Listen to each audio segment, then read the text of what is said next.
আসসালামু আলাইকুম। আসলাম নির্মাণাধীন ৭ তলা ভবনের ৬ তলার আ ছাদ ঢালাই হবে। রড বেন্ডিং শেষ হয়ে গেছে। আ ইলেকট্রিকের কাজ চলমান আছে। আ প্রত্যেকটা কাজ আ পর্যবেক্ষণ করা উচিত।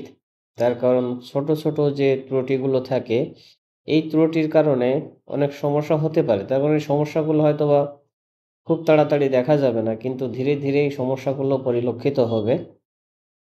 সেই ক্ষেত্রে রডের বাইন্ডিং গুলো দেখতে হবে। রড বাঁকা থাকলে সেটা দেখতে হবে। Bottom covering, top covering, side covering এবং বিমের সাইড কভারিং, বিমের যে রডগুলো বাঁধা আছে সেটা ডিজাইন অনুযায়ী আছে কিনা সেটা দেখতে হবে। রডের যে স্পেসিং আছে, আ স্পেসিং গুলো ঠিক আছে কিনা সেটা দেখতে হবে। রডের ল্যাপিং এবং আ পরবর্তীতে যখন কাজ হবে কতটুকু ল্যাপিং রাখলে সেটা কাজ করা যাবে সেটা দেখতে হবে।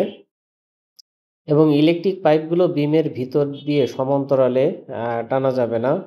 সেটা দেখতে হবে এবং এমন পজিশনে ইলেকট্রিক পাইপ টানতে হবে যাতে যখন ঢালাই নিয়ে আ ঢালাই মাথায় করে যখন লেবাররা যাওয়া আসা করে, অনেক সময় পাড়া লেগে পাইপ ফেটে যেতে পারে। সে বিষয়টাও অনেক লক্ষ্য রাখতে হবে। আহ রডের কলাম এবং বিমের জয়েন্টে টাইবার বা রিং আছে কিনা সেটা দেখতে হবে এবং সেটা বাঁধা আছে কিনা সেটাও খেয়াল করতে হবে। এখন অনেকেই বলবেন যে ল্যাপিং গুলো এক জায়গা কেন?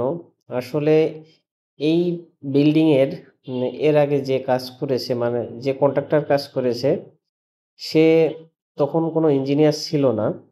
যার কারণে কলামগুলো করা ছিল, মালিক পক্ষ থাকে না এখানে ঠিকমতো।